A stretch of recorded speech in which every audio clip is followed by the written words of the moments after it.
Musyawarah Rencana Pembangunan Rencana Kerja Pemerintah Daerah pada tahun 2025 memasuki tahapan musyawarah di tiap dinas. Musrenbang yang dilaksanakan oleh Dinas Pendidikan Kota Tasikmalaya menyoroti perbaikan sejumlah infrastruktur hingga peningkatan kapasitas guru agar mampu beradaptasi di tengah perkembangan zaman.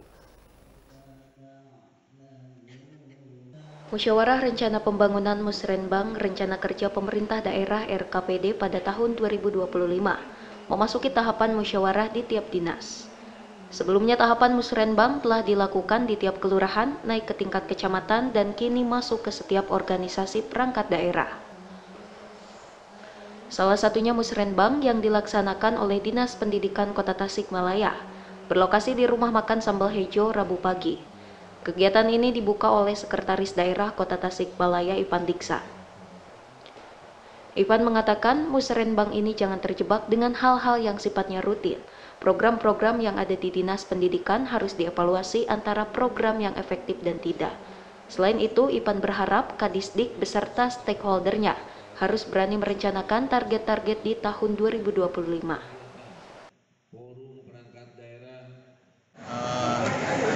Saya berharap musrenbang ini jangan terjebak ke hal-hal yang sifatnya rutin.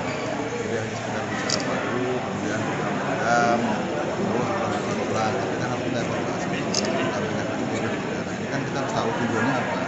Salah satunya ini kan ada indikator-indikator makro terkait dengan pendidikan, rata-rata lama sekolah, harapan usia sekolah, indeks pendidikan di UPM. Nah kan kita target misalnya berapa. Nah untuk mencapai target itu apa yang harus kita lakukan? Jadi kan berpikirnya harus dibalik nih. Jadi apa yang harus kita lakukan?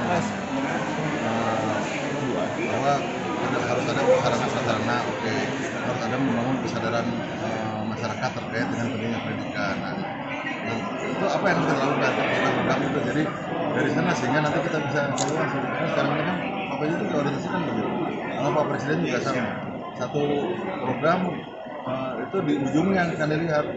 Jadi misalnya ini ada anggaran sekian puluh miliar untuk penanggulangan kemiskinan. Karena kemiskinannya turun, kalau nggak turun ya nggak gagal semua gitu. Nah ini juga kan sama. Nah kita harus berani juga. Jadi Pak PLT Kadisdik dengan stakeholder juga berani menghasilkan, merencanakan target-target. Bahwa misalnya sekian persen sarana pendidikan harus baik. Bahwa misalnya kualitas pendidikan harus baik, misalnya anak-anak didik kita yang berprestasi tingkat nasional berupa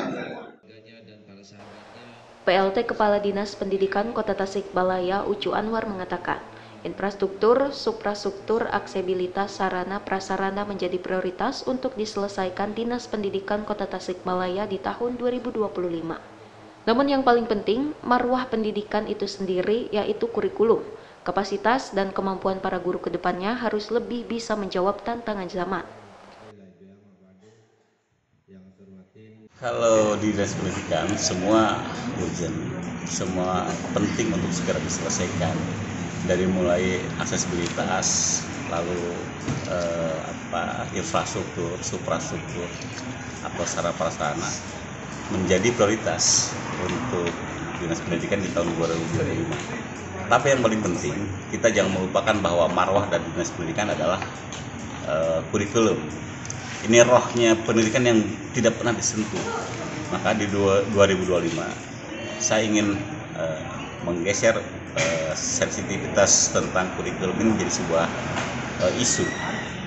Sebab kapasitas dan kemampuan guru ke depan harus lebih bisa menjawab tantangan zaman di kemudian hari. Ucu juga menyoroti masalah literasi di zaman serba digital ini. Anak-anak lebih memilih main gawai daripada membaca buku. Oleh sebab itu, Ucu berharap para guru lebih melek tentang teknologi dan mampu berinovasi, supaya tidak ketinggalan dengan perkembangan zaman. Nur Rahman, Radar TV melaporkan.